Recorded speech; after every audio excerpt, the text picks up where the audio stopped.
Okay, so when you're shooting a video, especially for social media, you gotta like do something like this. You gotta point to the camera, you can point upwards, you gotta do something to get people's attention.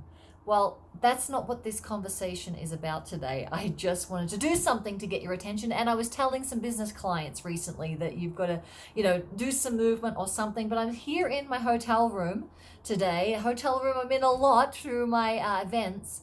And I have a huge announcement on behalf of our team, Groover Seminars, an award that we've been given. For those of you that are seeing me and you don't know a ton about our story or how we even got to what we're doing right now, I'm Rachael-Jayne Groover. I'm the CEO of, or co-CEO with my husband, Data Groover, on Groover Seminars, and it is the seminar company that we do Art of Feminine Presence out of, and the Awakened Speaker, and the Awakening, and transformational events and cutting edge processes in live experience, really an event and seminar company. And we've been doing this for about 14 years. I call like 4 years before we had a clue and 10 years after we had a clue. And everything that we do is based on shifting the consciousness of the planet.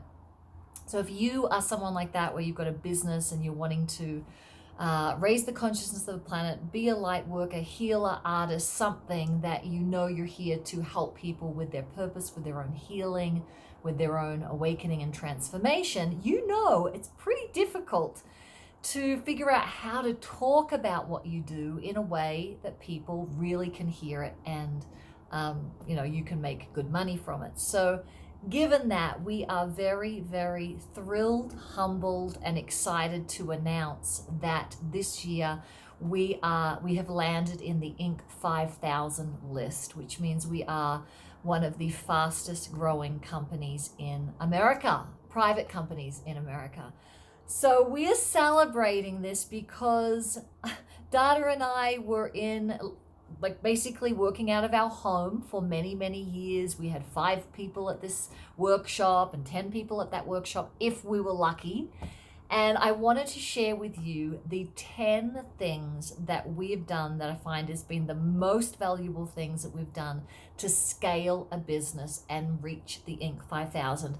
If you want to look up Inc. 5000 and what you do to get there, you'll see it's quite a difficult thing to do. I mean, most companies, to do 10% of growth in a year is really awesome, and the average of Inc. 5000 list participants have grown 6-fold, 7-fold, 8-fold. So we've grown pretty quickly, and sometimes I got to remind myself that, like on those days of like, really, I want to be further along than I am. I've got to realize. And today, as the award and the list is being announced, I can breathe a sigh and go, just where you are is good. When you need to take moments like that, just go, it's all in divine timing and it is all happening. So it's happened really quickly for us. And these 10 things that I'm going to share just really quickly, take some notes and check off which ones do you feel like you are, yep, I've got that, or I'm on my way to that, or like, oh, darn, I'm not even thinking about that. So the first thing that you have to really do in order to scale quickly is realize and implement that you are taking continuous risk. Yeah, that's the good news and the bad news. You are taking continuous, calculated risks when you become an entrepreneur who wants to scale and not take a couple of decades to do it.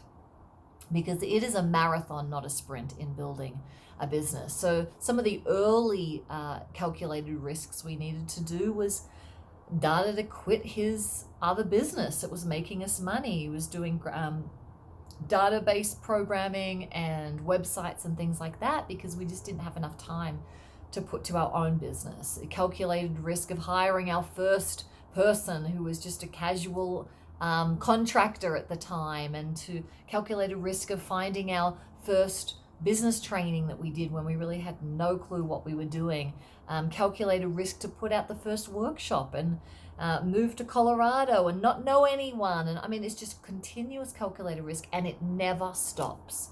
So if you are someone who's thinking about becoming an entrepreneur or really thinking about going all the way with your business, do not proceed until you answer this question. Are you up for, do you have the stamina and the guts for continuous calculated, not stupid, but calculated risks that is continuous? If you don't want to scale, that's fine. You just do some calculated risks and you do it, and then you stop growing and you just keep it as that. But if you want to really be having an exciting time doing this versus build something and then just keep it like going like that for the next 10 years, which to me is not very interesting, then that's fine. So number one. Second thing that we did to grow fast is we realized that we needed to be what I call a boutique style business. And that would mean that we have to have higher prices, higher content, higher quality, higher touch, higher service versus low prices and have to sell a bunch of them. So we have amazing things that are, low price just for people to have a taste of what we do. But really most of our programs and services are working in a highly connected, high touch, high service way with a few clients who do really, really well in that versus like tons of little small things. And maybe some of you are like, I do need to raise my prices. It's not sustainable if you don't have some really significant, beautiful offers that are in the $1,000, $2,000, $10,000, $20,000. I was just talking to a client of mine who we helped put an $80,000 client package together, and she sold her first one. And so, it needs to be higher. And we did that pretty much from word go. And that helped us be able to create the momentum so we didn't have to go find a job to, be helping us. So that's number two. The third thing is you have to get the highest, best level training that you can afford. And that person or that company needs to be really good at what they do. Like they've done what you're trying to do before, but they also have to be a really great coach or mentor. And that doesn't always go together. Some people are really good at doing the thing, but they're not good at being able to train and teach someone else how to do that. So we are really good at both. If you are wanting to hit 6 figures, multi 6 figures, 7 figures, or multi 7 figures, we've done it all. And so we know all the pieces of how to do that, but because we come from a teaching background and training background and coaching background and curriculum development background, we get really good results for people because we understand how to break it down and teach. That's why I want you at The Awakening and getting a free scholarship right now, because we only have 15 left for this year. Like, it's done in the next few days. So make sure you check that out. Number 4, focus on the product or the service and your service delivery more than your marketing. And that can go in the face of a lot of people. Like, you need to get out there and market and promote. And of course you do. You've got to do both. But if I'm out there marketing and things are moving well, okay, so things are coming in and that's what was happening, to scale, I'm going to focus more on getting that service or that program and the delivery, like the service, the customer service, as high quality as I can. And that's where we focused, because we knew that we don't want to play the game of now I've got to find another group and now I've got to market to another group. We really wanted to create a sustainable community of people that did things over and over and over again with us. And some of you watching, you're like, I'm one of them. I've done about 10 groover things already.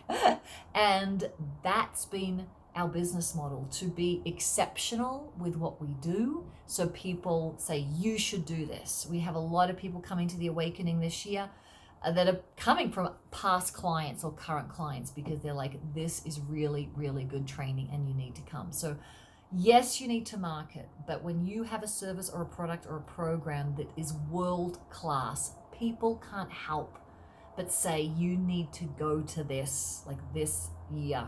And we get so many referrals now. And it's a cheaper way of marketing as well. Okay, number 5. We got the hiring process down, and we did not have it down early on. It was a bit of a hit and miss as we got going. Hired some friends, hired some people we didn't really know, and went through people a lot quicker. But a few years ago, I did a lot of study and a lot of practice around the hiring process. And if you want to scale beyond like $50,000 to $80,000 a year, you need to become an amazing hirer of people.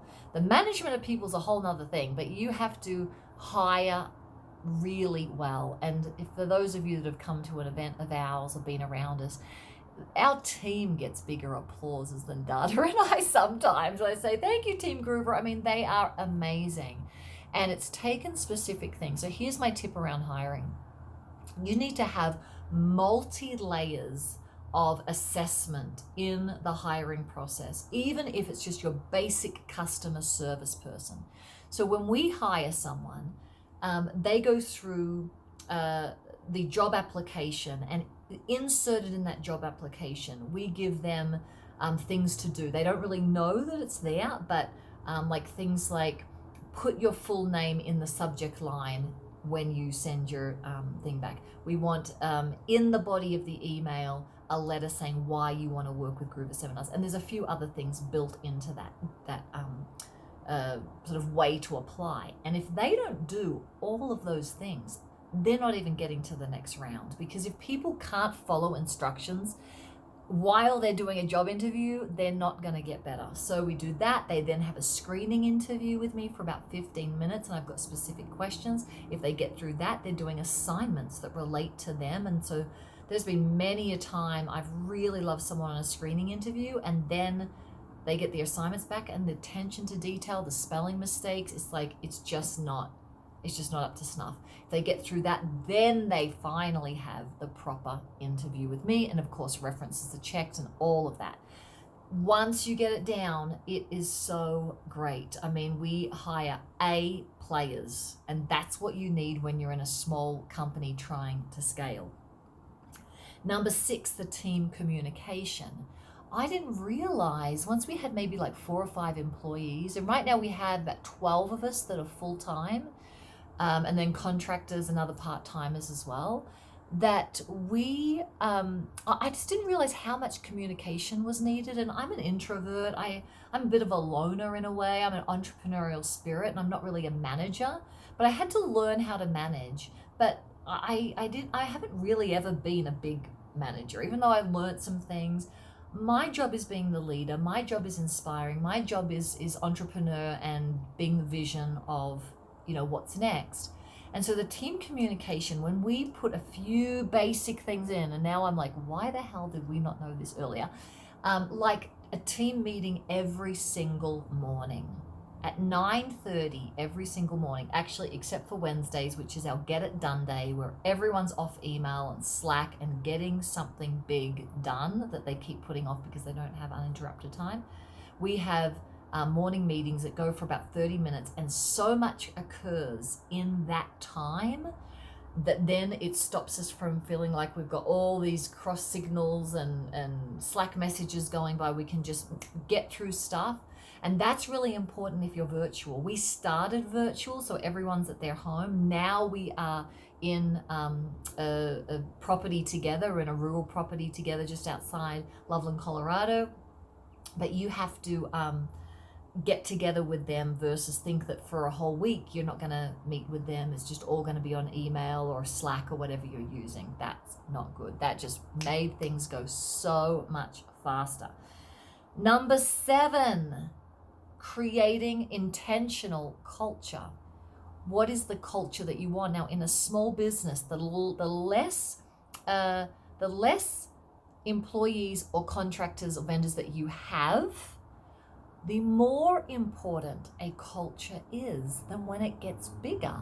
Why is that? Why are all the big companies hiring culture experts and not people who've just got 2 or 3 employees? Well, the reason why you have to create an intentional culture with your first person is because if you want to get a team of A players and you get 1, A players only want to work with other A players. And they want to work within a company that's got things moving. And if you're a small company, it is very hard to keep your highest performing people. So we really wanted to create a culture that made these people love working with each other. So what did we do? Well, we do a lot of things. I mean, I take this very, very seriously. We don't hire just on capabilities or smarts or whatever. They have to be an absolute culture fit. Now, our culture, we're a little quirky. We're definitely out there. I mean, we're talking about spirituality and all that goes with that, and all that goes with the awakening process and energy and psychology and all of that. So it's not for the mainstream, but we're quirky. We all love to laugh. My team's all very funny. Like it needs to continue that. So I can't just hire someone just because they're good. We do, every time we do a team meeting, we start with our celebrations and happies just for a few minutes. We do Friday Appreciation Fridays. Everybody gets appreciated and witnessed for what they did that week. We do other activities just to create the connection. A ton of things, and not just about, table tennis tables and trampolines out the back, which we do have, yes. But it's not just about that. It's really a culture of responsibility, of ownership, and high functioning. And how are you going to create that? Number 8, we honed into our sweet spot. You can't be everything for everyone, and that goes beyond just niching in your ideal client. So we knew that we were working with people who want to make an impact, they want to make a difference, they're high consciousness people, meaning they've been on a personal and spiritual development path for a long time. We niched into feminine empowerment with the Art of Feminine Presence work, and communication and leadership and things like that. But as things grew, people were asking for us a lot of different things. Maybe you can do retreats, or you can do workshops. We did big events. We did coaching. We did group coaching. We did private coaching, things like that. And recently, like in the last, I think it was about 2 years ago, we go and like really, what's our sweet spot? Meaning, how can we get rid of everything that's okay, we're doing okay, or it's getting okay results, and get rid of that so we can just do more of what is amazing. And what we realized in our team retreat when we were looking at this is we do coaching. Yes, you can get on a coaching call with me, or you used to be able to get on a coaching call with me, and I could coach you on your business or on your shadow work or your presence or your communication or whatever it was. And that was great. I'm a really, really good coach, but it is nothing compared to what occurs in an amplified field in a live experience. And when we asked, what are we the best at? I can honestly say we're the best at cutting edge live experiences that support people in huge transformation, business awakening, personal and spiritual awakening. And there is a very unconventional way we do live events, and they're huge. So I stopped doing private coaching and really just ramped that up, and it's been able for us to continue to scale because we're really focusing on our sweet spot. Number 9, self-care, sustainability. That's happened all the way along. There's been years of a lot more overwhelm than now, but I have always been an exerciser, always meditated, always looked after myself. I mean, I've learnt that I come first. And then the final number 10 things that we did to scale quickly and reach the Inc. 5000 list this year is always moving to the next divinely inspired thing. And what I mean by that is plateau can be dangerous.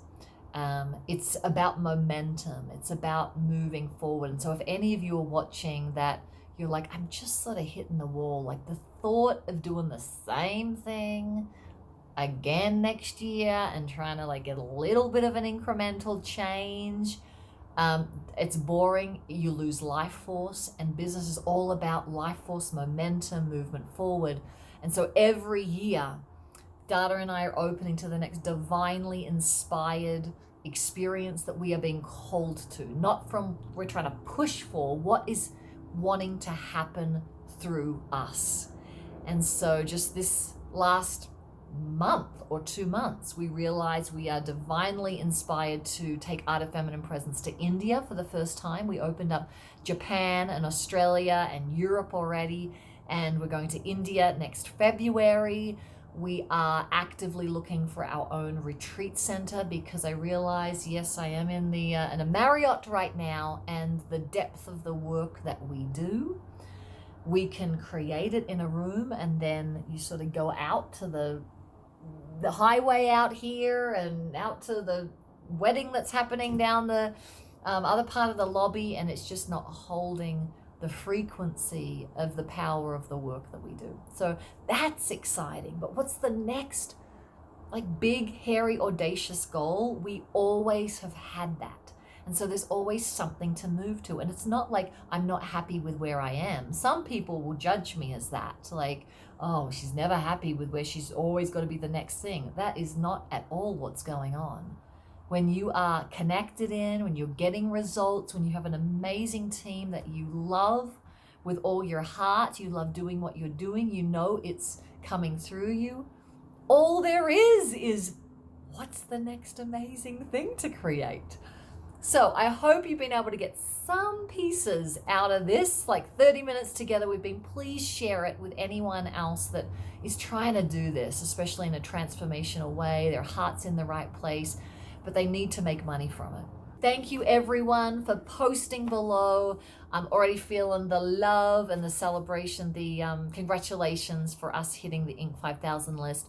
I want to give a huge thank you to Dada Groover, my partner in crime, my best friend in the world, business partner, extraordinary man, all of the people, the mentors that have helped us do this, and there have been many, and my team. For those of you that have worked with us in the past and that are working with us now, thank you so much for giving it all, putting your heart and soul and sweat and tears into building what we've built, because it's not just my vision, it's all of our vision, and to all of our clients for trusting us, for supporting us, for reinvesting in yourself and in our work and our company and referring people to us. We are so, so, so grateful for that.